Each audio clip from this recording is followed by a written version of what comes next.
এক দফা সময় বাড়িয়ে 2022 সালে শেষ করা হয় কুষ্টিয়া খুলনা মহাসড়ক উন্নয়ন কাজ। 168 কিলোমিটার সড়ক উন্নয়নে ব্যয় হয়েছে 348 কোটি টাকা। তবে কাজ শেষের 2 বছরেই সড়কের যশোর ও ঝিনাইদহ অংশে 54 কিলোমিটার নষ্ট হয়ে গেছে। যশোরের পালবাড়ি মোড় থেকে ঝিনাইদহের পাগলাকানাই পর্যন্ত সড়কে তৈরি হয়েছে গর্ত। এছাড়া শহরের মনিহার মোড় থেকে নওয়াপাড়ার রাজঘাট পর্যন্ত পুরোটাতেই রয়েছে ছোট বড় গর্ত। এর মধ্যে যশোরে 5 ও ঝিনাইদহ অংশে 12 কিলোমিটার সড়ক চলাচলের অনুপযোগী হয়ে পড়েছে।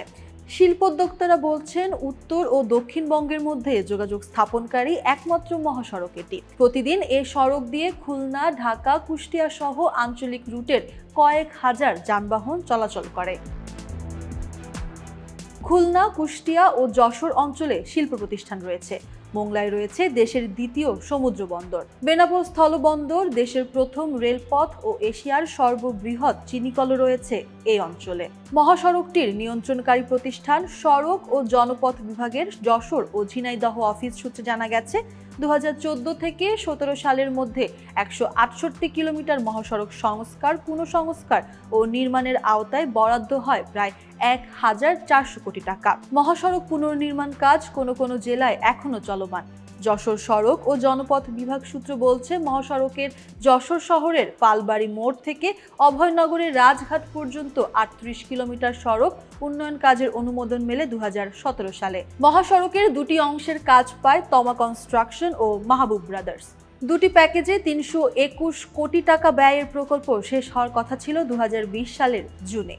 কার্যতালিকা অনুযায়ী প্রকল্পটির মেয়াদ ছিল 3 বছর, কিন্তু কোভিডের কারণে মেয়াদ করা হয় 2020 সালের ডিসেম্বর পর্যন্ত। বর্ধিত সে সময়েও কাজ শেষ হয়নি। পরে আবার প্রকল্পের মেয়াদ বাড়িয়ে 2022 সালের জুন পর্যন্ত করা হয়। এতে ব্যয় বেড়ে দাঁড়ায় 348 কোটি টাকায়। তবে সড়কটি বুঝিয়ে দেওয়ার 1 মাসের মধ্যে বিভিন্ন স্থানে ফুলে উঠতে শুরু করে। প্রকৌশলের ভাষায় এই সমস্যাকে রাটিং বলে। 1 বছরের মধ্যে সড়কের প্রায় 16 কিলোমিটার এলাকায় রাটিং এর কারণে গর্ত সৃষ্টি হয়। সড়কটির নির্মাণ কাজের শুরুতেই ঠিকাদারি প্রতিষ্ঠানের বিরুদ্ধে ব্যাপক অনিয়মের অভিযোগ উঠেছিল। এলাকাবাসীর অভিযোগ ছিল, সড়ক উন্নয়ন কাজে ঠিকাদারি প্রতিষ্ঠান কোনো নিয়ম নীতি মানেনি। সড়কের পুরনো ইট ও খোয়া তুলে সেটাই আবার ভেঙে গর্তে ব্যবহার করেছে।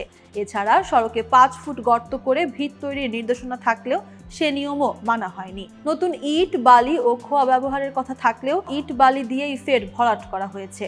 তবে তমা কনস্ট্রাকশনের সাব ঠিকাদার সৈয়দ তরিকুল ইসলাম এসব অভিযোগ আমলে নেননি। তিনি বলেন, কাজের মান নিয়ে সড়ক বিভাগ ও বুয়েট কোনো প্রশ্ন তুলতে পারেননি। মহাসড়কে ওভারলোডিং এর কারণে এই অবস্থা।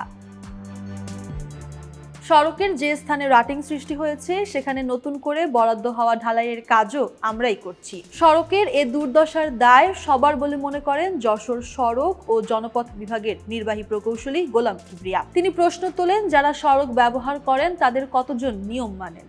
ওভারলোডের কারণে সড়কটির আজ এই অবস্থা। সড়ক বিভাগের এক কর্মকর্তা বলেন, নতুন বরাদ্দে সড়কটির রাটিং হওয়া স্থানে বুয়েট ও সড়ক ও জনপথ বিভাগের পরামর্শ অনুযায়ী 16 কিলোমিটার ঢালাই করা হবে। এরই মধ্যে প্রথম ধাপে 40 কোটি টাকা ব্যয়ে 4 কিলোমিটারের কাজ শুরু হয়েছে।